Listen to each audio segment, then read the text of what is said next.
welcome everybody yet again to another base camp. I hope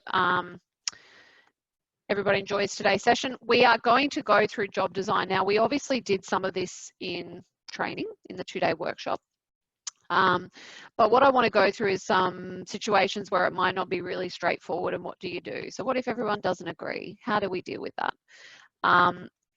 To my point earlier, in terms of when should you be profiling jobs, it should be all the time. We should be going through and going back and profiling all the jobs in our workforce and really understanding what we have.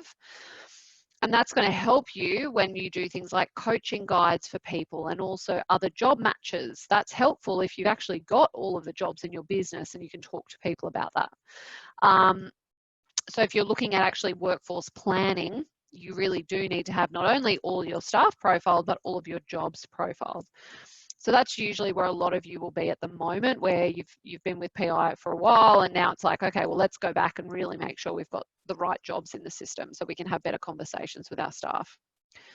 So where does it all fit in? So it fits in, if we think about our talent optimization model, it's this design, and it actually goes into all areas of talent optimization, both design, hire, and inspire. So if you have a look here in terms of, where are your top 3 priorities, this is a page we go through with all of you on a regular basis. We're actually going to start thinking through, when you are designing your organizational structure, what roles are needed? What roles do we need? And a lot of you are really looking at your business and maybe even restructuring your business to a certain extent, and which roles do we need? We should be profiling those roles and where do they fit in, how do they complement each other. And then you can see here, definitely when we're hiring, but if we're inspiring our workforce and we need to get the most out of our people, we need to know the job they're in and maybe why people are struggling, or where we can be best coaching them. So this is where it all fits in. Now I'm going to jump into sort of a stepped process of what you should be thinking about when you're going through job design. So the first thing is we actually need to be asking the right people to take the job assessment. So there's a range of people you can ask to take the job assessment. And this is where you kind of sometimes have to think creatively, especially if you're in a smaller organization. There's not sometimes there aren't 6 managers who all co-manage some jobs. So definitely the hiring manager, that's always like straightforward. Everyone goes, yeah, we always have a hiring manager. But what about a manager in another area that's either managed that position before, has been in that job before, or has a very good working interaction with that role? So they might have to use that job all the time, day to day. They work with them all the time. It might be someone in the job. So actually this can be very helpful when you're having some career conversations with people. One of the things we do recommend in some instances is, especially if you're having a career conversation with someone about their job, one of the great things you can do is actually ask them to take the job assessment for their position. And what you can then do is start to say, well, now you've taken it, let's talk about how you perceive the role to be and how I perceive the role to be, and look how different some of these things are between the two of us. So that can be a really powerful conversation if that's the right time to have that conversation. But potentially, depending on the nature of that person and how well they're performing, you might even say, well, if you're an incumbent in that role, you've done it for a very long time, you know that job really well, we can ask them to take it. There's no reason why not. They will have their own bias, but remember, we're never asking one person to take it. We're always recommending 3 to 5 people take this job assessment. Obviously, you've got your HR. If you've got a HR person, not all businesses have that, but if you do, usually they've got a thorough understanding of the job. They might be helping you recruit.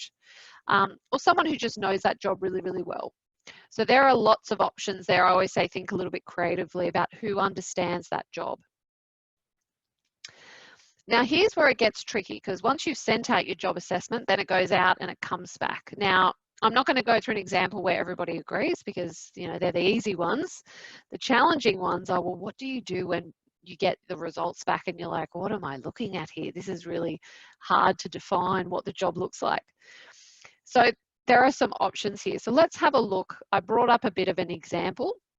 So this is really quite interesting. And what I'd love is, if you're all feeling brave enough, is to demuse yourselves, because I'd like to ask you some questions, whether you all know the answers. So first off, the first thing we do is look at the factors. Now, what factor does everybody, well, these two people agree on? What do they both agree? Whether A, B, C, D, what do they agree on?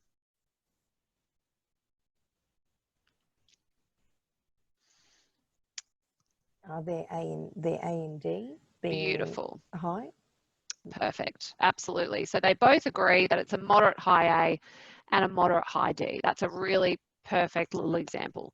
What do they both think about the C? Is it high or low? It's low, but it's quite broad. There you go. Very good. So they do agree it's a low C. The question is how low, to your point. It's like, how broad is that low C? Is it a little bit, low, or is it very, very low? The big thing that there's conflict over, and you can see that, is the B. Someone, that top graph is saying, oh, it's actually quite high, and the other person is saying, actually, no, it's the lowest drive. That's a big conflict there, which we need to explore. But what we need to do is work out what areas we should be exploring first with those people. Who can tell me what factor combinations, it's a tricky question, they both agree on?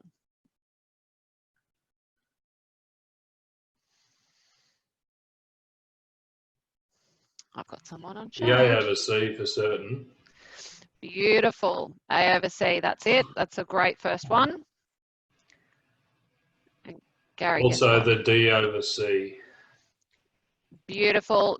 Look at that. That's my first two. Very good. Let's have a look. Anybody else got another one? A over B, Alicia. Beautiful. Very, very good. A over B. Yep, it's A over B. Whether it's across the midpoint or not, it's definitely A over B, Nuala. That's awesome. What else? And D over C. Beautiful. Yes, D over C, which is careful with the rules. D over B. Which one? D over B. D over B, very slightly, yes, correct.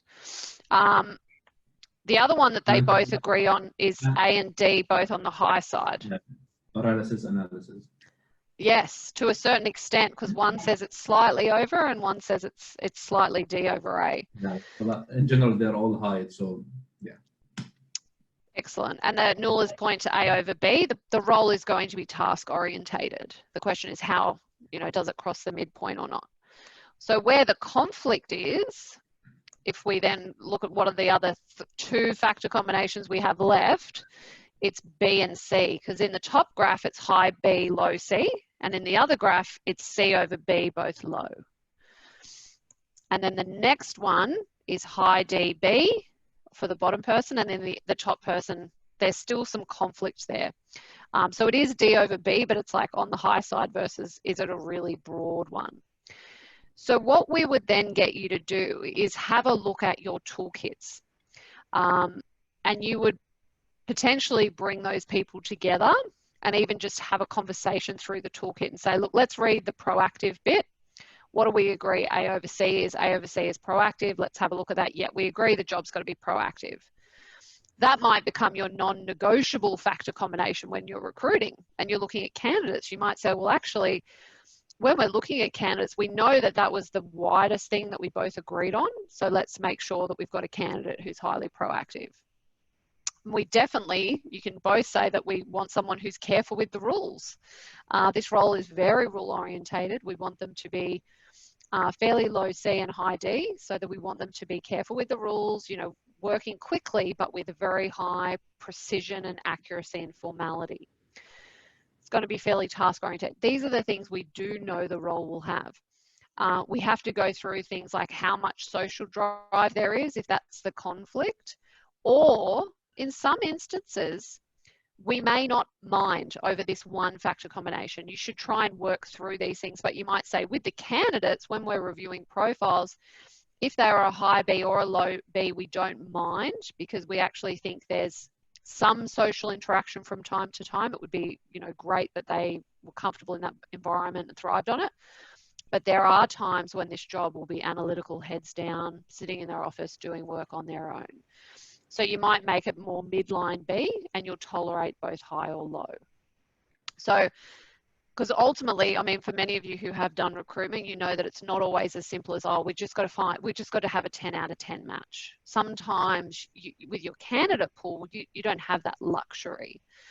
So we do need to work out those non-negotiables and what the core focus is for the role. So you would go through your toolkit, your little toolkits, and go through those factor combinations and read the variances and say, do we want this or do we want that? What is the role? The other option you have is to bring everybody together who's in that panel and to take the assessment together. So reissue it to one person, pull a meeting. You can do it virtually this way. I mean, I run those sessions all the time over Zoom and just have everyone go through, are we ticking this or not? Yes or no? Ticking yes or no? And then you can have that discussion like, are we really sure we want to tick this? And you can have that good debate and conversation. And then see how it maps out and whether it's consistently got those factors you were looking for and really help you define what you need in that job. Does anybody have any questions over that piece in particular?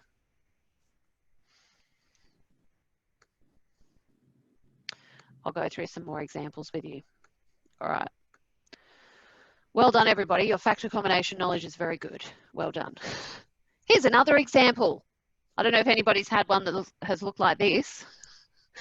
I worked with a team and this is how it came out. So who knows what you think they're looking for? Adapter. Nothing. Probably an adapter would work with yes, everybody. They'll take you, but I don't think they'll take anybody else. I feel sorry for the person they employ because they have no idea what they're looking for. I'll show you something that'll make you laugh even further. We sent it out to more and more people as they got more and more in conflict, and look at that list. It is all over the shop. The one pattern you can see come out a lot is that Alterus, the little sort of candle holder, the Alterus. You can see that's come out 4 times. There is an adapter in there, Angelica. But you've got a captain and a collaborator. I mean, they're like total polar opposites. So again, there's just total misalignment on this job. So what we did is I actually put them all in a room together and with the key people, and we still couldn't agree, to be honest. It just wasn't working. So what we did is I said to them, I said, look, send me all of your highest performers in this job. Who were all the people, this is a retail environment, who are the people that achieved their quota and target for the year? And let's profile them as a starting point. They're a very, very large organization. So we profiled just them to begin with. And then we ran group analytics. So this is something I recommend people do if you've got more than about 3 or 4 people in that exact job. So this could include things like your developers, or it could be your customer service team, or it could be, a role where you've got multiple people. It could be a technician role. We've got a whole team of people doing the same job, which is what they had. And you can imagine when you're doing the same job, but all over the country, people have different preferences around how they think the job should be done. But we looked at our highest performers and we ran group analytics. Now, for those of you to remember how we do group analytics, you select all the people that you want, and then in your list, and then on the right-hand side under actions, you go group analytics. Not team work styles, but group analytics, and it will bring you up this little table. And I've obviously removed all the staff's names, but this shows you what? Who can tell me what they think the most primary factor combinations are in this job?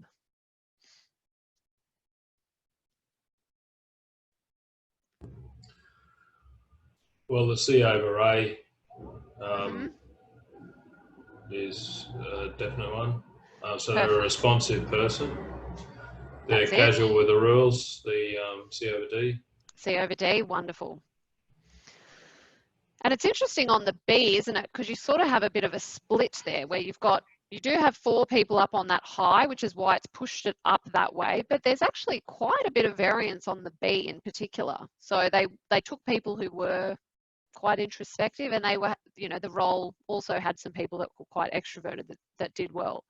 But you would say consistently that and even the A in itself, in terms of that dominance range, there's only 2 people in the moderately high dominance, and everyone else is moderately to very low. So that would indicate they're going to be harmonious, very team orientated, and have less of that independent drive. The B, it was a bit of flex there. I'd say that's kind of the negotiable bit. But then definitely a high patience person, that calm, considered, stable, loyal. And then the formality definitely drops down, doesn't it? You can see that definitely shifting down, almost down into the extreme. And they're the flexible, casual with rules, to your point, Gary. Absolutely. So you can see this pattern. Now, this pattern is a collaborator pattern. So when we actually went through and looked at those 12 people, I think 8 out of the 12 actually were collaborators, which is what brought it out this way. So the other thing we did is we looked at this and went, oh, that's really interesting. That's a collaborator pattern. Let's read the reference profile guide for a collaborator. If that's the pattern it's brought out, let's read this. Does that sound like what we're looking for? So that was a bit of an exercise we did. And then you can do factor combinations in group analytics and say, well, what does it tell us that we're looking for? And you're spot on. We've got that C over D, which is casual with rules. We wanted someone who was consistent, loyal, happy with routine, but was flexible in how they got their job done. That's 11 out of the 12 were that way. C over A, that's that responsive, not the strong proactive drive. It's more let's wait for things to happen and let's be more calm and considered. They deal well with delays, things like that. B over A, a bit more socially driven, and B over D, they're fairly informal. But everything else, that A over D and B over C, it's an even split. So then that helped us really work out, well, what are those factor combinations we have to find when we're recruiting? It is C over D people, it's C over A people.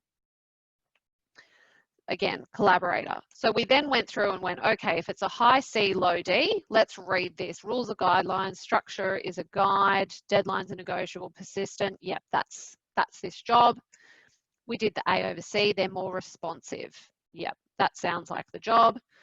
And interestingly enough, we had a lot of debate over, oh no, we need someone who's really proactive. This job was a retail sales job in a luxury sales environment. So they were selling very high-end products.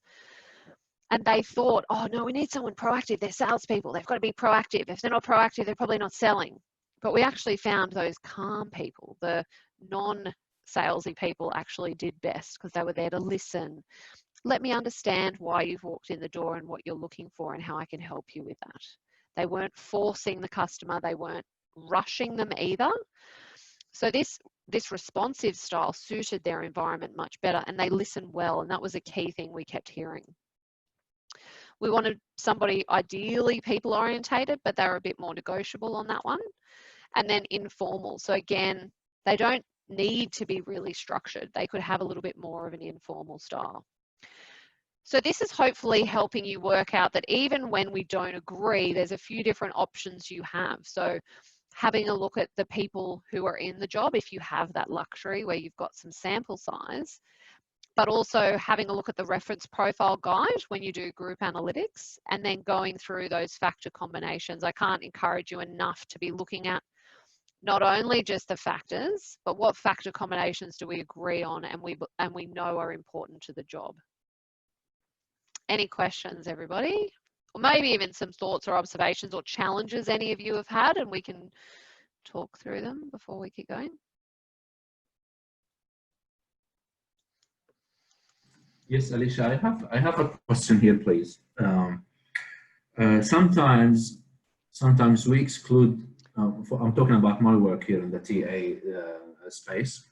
Sometimes we exclude candidates because they haven't met the required score out of 10 and in terms of behavioral match. So for example, if we get a candidate like who scored 6 or 7 out of 10, and if we tweak a little bit the standard position evaluation, then that person will get 8 out of 10, which is more toward that person's advantage.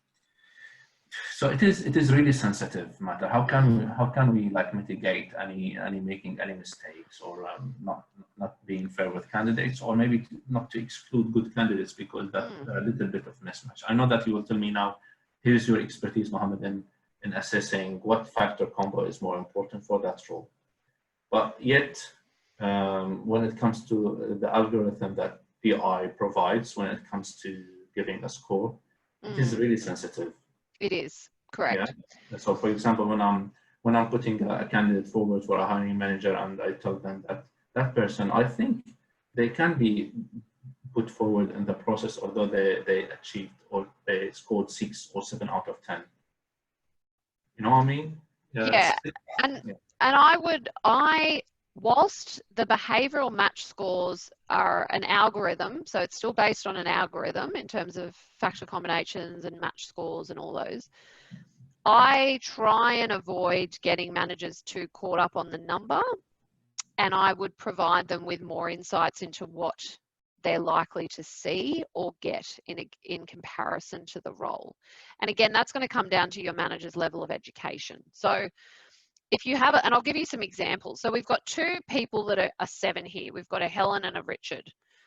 Helen has been rated a 7. And you can see that in the role here, we wanted a high B, low D. Now, her widest drive is high D, low B. So that would be something I would be talking to the manager about in terms of what this person's bringing to the role. What Helen does have is an A over C, even if it doesn't cross the midpoint. So she is still A over C. She's D over A, so her risk profile is a little bit misaligned with the job. Her patience being that right on the midpoint means she can work quickly if she needs to or is required to. The biggest thing you'd probably explore is the B and the D in the interview process. So I wouldn't be ruling Helen out as a candidate because she scored a 7. I'd be working with the manager to say, well, what do we know is critical to the success of the role? Where does this person sit in relation to that? And then how can we explore that further in an interview? Because again, if you're in a candidate short market, you need to definitely look at skills, knowledge, experience, values, cultural fit, all those things along with the behavioral profile. And I would say, and then along with the cognitive assessment. So we know that people who score well above their cognitive target adapt better behaviorally to a job that they're misaligned to. So if this person scores well above their cognitive match, you might find that low B, they've got the cognitive to stretch and lift when they need to. And you can have a look here at Richard. He's also a 7 out of 10, but he's very different. So the widest factor combination in this job they wanted was A over C, and his widest is C over A. So I'd actually say that's going to be a bigger challenge than Helen is to overcome in some of those behavioural misalignments. He is, though, B over D, crossing the midpoint.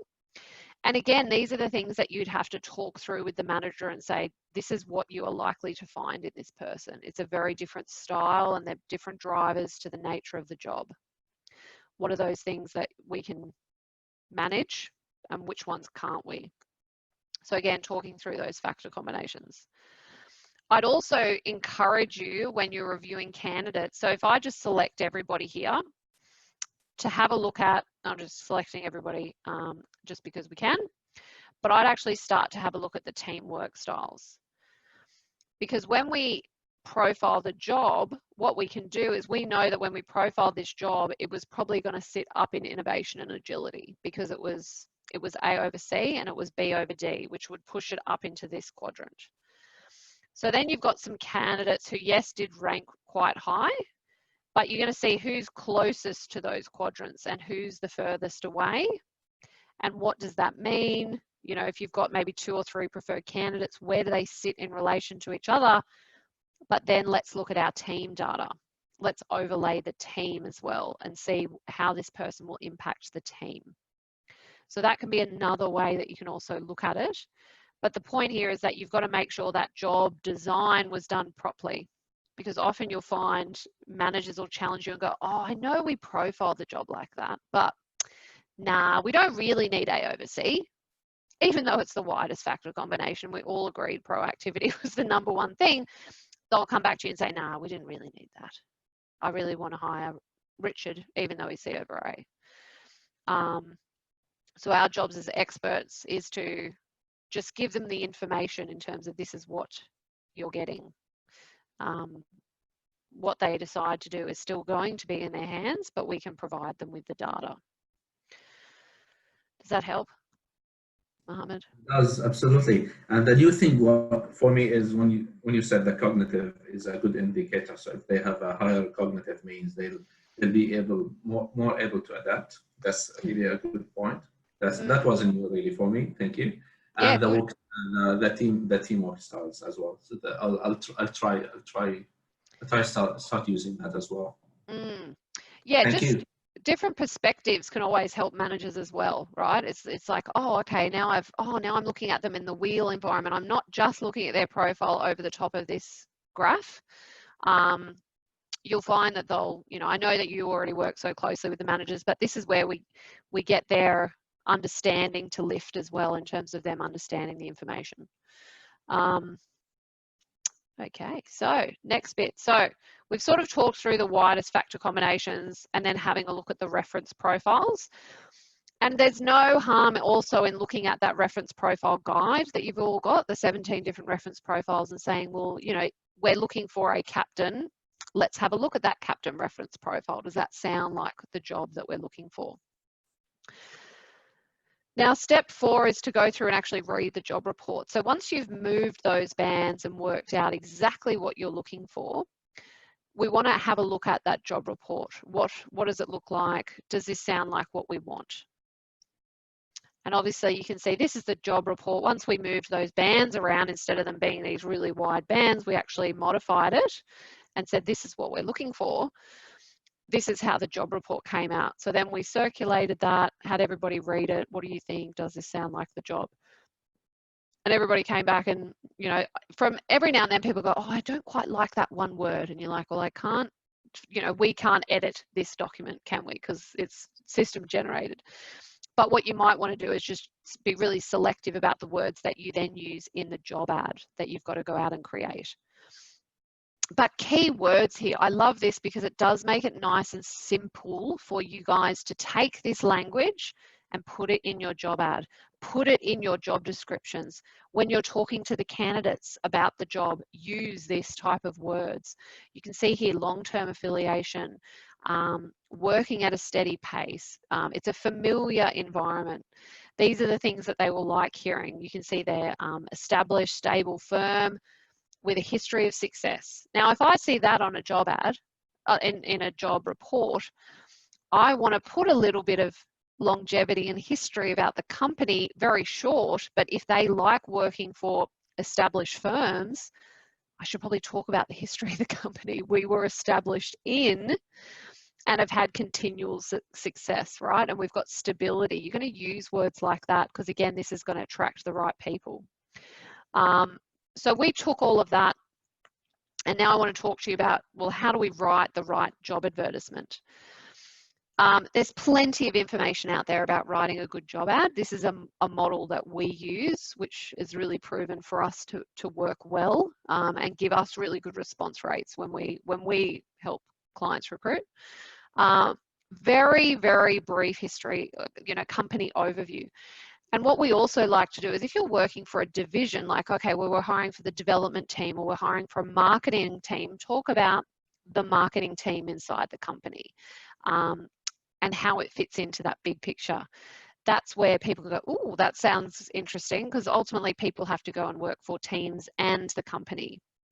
And again, keep that quite short. We don't want these big, long history bios of the organisation. They will do their own research if they're interested.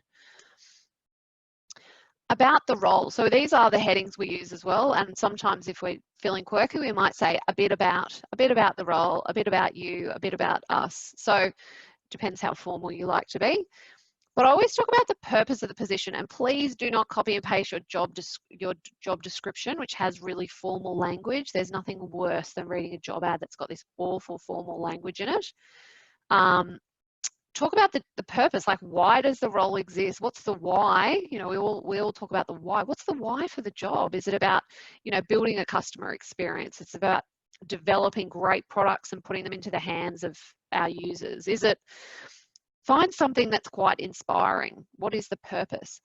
And then talk about a day in the life. There's some great examples of people saying, we worked with a client once, they got very creative with writing their job, and it was like, you're going to wake up and, you know, cycle to work because we have shared services offices, and it's like, and then you're going to have a coffee with your colleagues, and then you're going to have a daily stand up. And they sort of went through a bit of a day in the life, which was really fun. You don't have to get that creative, but talk about, you know, what will they spend their days? Are they going to be on the phone all day? You will be in the office working in a stable team on the phones, you know, delivering support to our clients for 8 hours a day. Like, what are they going to be doing? Are you going out meeting new people?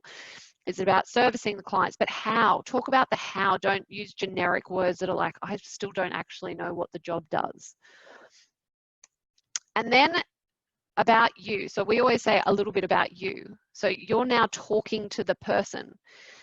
And I always sort of start it with, you probably describe yourself as someone who, and then is meticulous, is passionate about meeting new people, is driven to connect, or use words that they would describe themselves. So these are the behaviors. This is where you can leverage that part of the report, not about their background, their skills, their briefcase. I don't want the briefcase at this point. I want all the head stuff. How do they describe themselves? Maybe their values. Get more about the person you're looking for.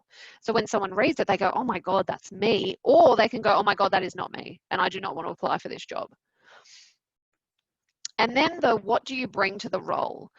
This is the briefcase. You know, when we talk about head, heart, and briefcase, this is the briefcase. This is the resume stuff. It's like, okay, by the way, on the checklist, we need someone with this certification, this qualification, this much experience, a background in. This is the more technical, I would say, harder skills, you know, maybe an experience in selling, an experience in customer service, whatever it might be. But that top bit is the about you. That's connecting with the person. And then what can we offer you? What can we provide? This is benefits, expectations. Sometimes you might not offer a whole lot of shiny objects as a benefit, right? You can talk about the environment, the culture, the career progression, the development, the learning, the flexibility. It doesn't always have to be, we're going to pay you, you know, this amount and an allowance and a phone and this, that, and the other. Try and also paint a really good picture of what you can offer them. And this is how we finish all of our job ads. Sounds like your dream job, take these 2 steps. Because what we want to do is say, if you basically got to the bottom and you've actually read the whole ad, this is what you have to do. And this is a big marker, because sometimes people don't read the job ad in full. They just see a job title and go apply, and they sift through a resume by default on Seek. Potentially they're not the people you want in your business anyway, because they're out spamming their CV everywhere. You are looking for people that can take 5 minutes. If this really is the job for them, are they going to spend 5 minutes? So again, it's another sort of gate to get people through. Sometimes that cover letter piece, we get creative, and I did one for a wine company the other day, and we talked about, they wanted people who are passionate about wine. I said, why don't you say on your cover letter, send us a very short note on your favorite wine experience. So that's all they had to do in their cover letter. I don't need this generic one. I want to just short thing about your wine, you know, favorite wine experience. And then get them to take the PI, behavioral assessment. So this is the retail role we just worked on when we did the group analytics. So we took all of that language. I wrote a bit of a list of, these are the words, these are the things we want to do. And then we merged that into some bullet points for the client to take this away and then build and flesh out a bit of a job ad. But definitely using a lot of the language that we knew we needed to have in the job ad that they previously didn't put in. Here's a good example of one that we've done. So this is for a receptionist job in a medical centre. And you can see a bit about the role. So this, I haven't included the company bio, so it went straight into the role, right? It was like, oh, it's a receptionist role. That doesn't sound very exciting. But you can see it's the first point of contact. It's critical that they share our desire to make the patient feel validated and comforted as they're reaching out to us when they're at their most vulnerable. So it's a really quite intimate statement about what a day in the life looks like. It requires energy, enthusiasm, but also compassion and understanding. And that was the profile of the job in terms of a high B, low A. And then here's day to day. This is what they'll be doing. They're going to answer the phones and managing patients and processing paperwork.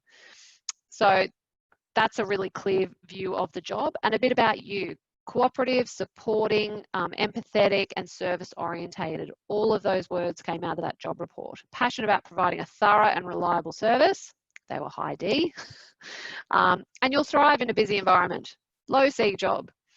So you can see that we've just taken the profile and used that language.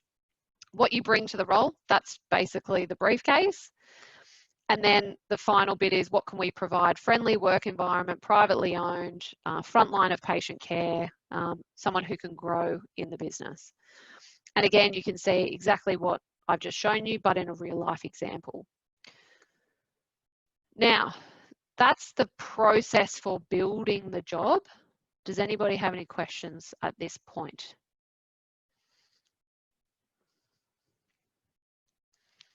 I'll take them in the chat if you all want to put any notes in chat.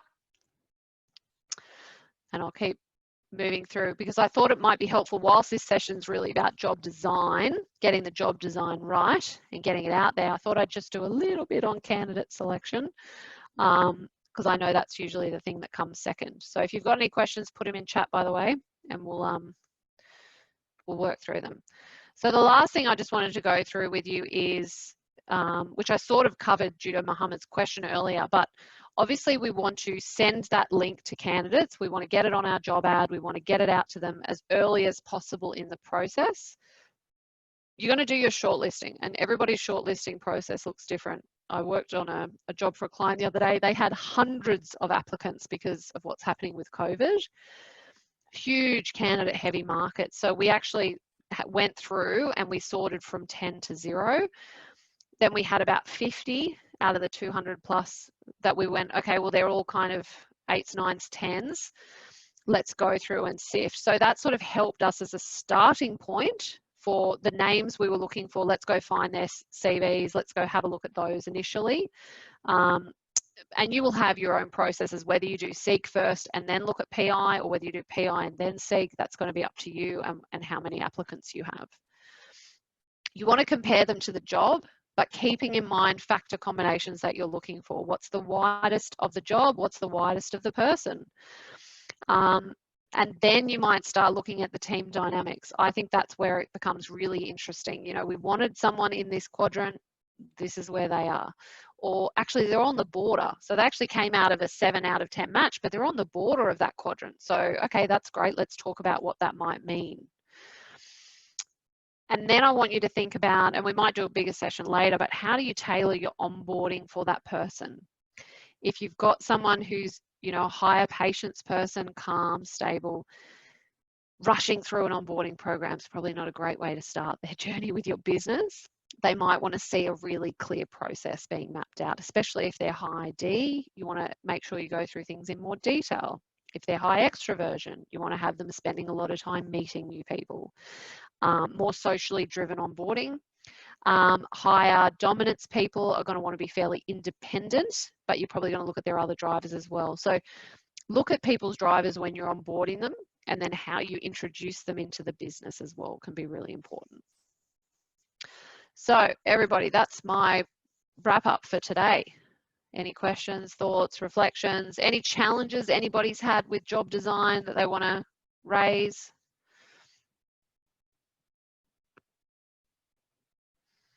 I'll just jump in, Alicia, and say, yeah, it's two big game changers for us have been, first of all, getting everybody to do the job assessment at the same time, because we were sometimes struggling with having really broad and really different PI profiles. And the second game changer was definitely tailoring the job ad to the three sort of, or the main sort of result that we got. And that was, it was really great to customize a job ad to that. So yeah, PI has really helped in that process. That's great. And have you found tailoring the job ads, did it make a difference to the candidates that were coming in, or it was more, you know, you felt more confident about how you're representing the brand? I think it was a bit of both. We did feel more confident with how we were representing the position and also our company. We just started using it towards the end, so it has been kind of hard to see if there has been a direct correlation, but we hope at least it was targeting the right people. Yeah, great. No, it's really, really great. And you might find, I think everyone, as you know, unemployment goes up, the challenge will becoming more about you getting so many people applying for your jobs. That's definitely going to be something that's going to make life a lot harder for HR and recruitment teams, is the amount of people they've got to sift through. And, you know, I know we all want to do a good service there in terms of skills, knowledge, briefcase, the resume stuff, and the behavioural stuff. But hopefully this will give you really good value to give back to the business in their decision-making process. Anybody else have any questions, thoughts? TKV team?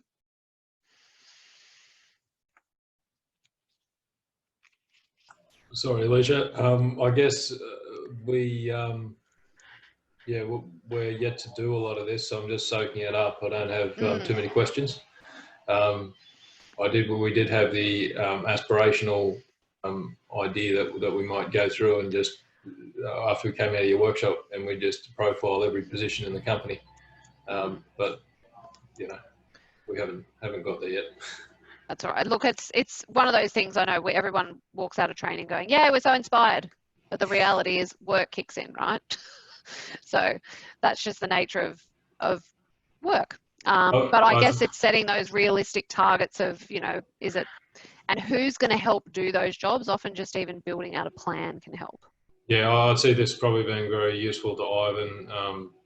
So glad of his comment, but very useful for him to map out, well, what are the different positions within the sales team? You know, he's been given the task of bringing together a very disparate team that are spread from Melbourne to Toowoomba, and identifying where they fit within the new sales structure. So this is probably identifying those roles is probably a critical starting point for when we then come to recruit for them at a later stage too.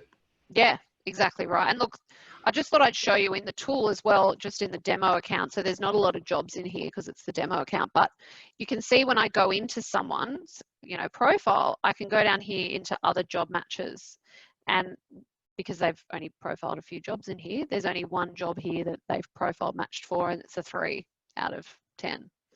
But if you had all your jobs, you can actually go through those and you would see them sorted from top to bottom, how well suited they are to that job. And that is very, very helpful when you're doing workforce planning. So it's definitely something that once you start doing it, you're going to, and the good thing is some of those jobs in your business are fairly stable over time. So if you put the effort in to get a lot of clarity early on, the work's been done. So yes, you should check that it's still relevant, but hopefully if you've got those core roles, you can use it long term. Okay, all right, everybody. Well, you all know how to get a hold of me if you have any questions afterwards or want help.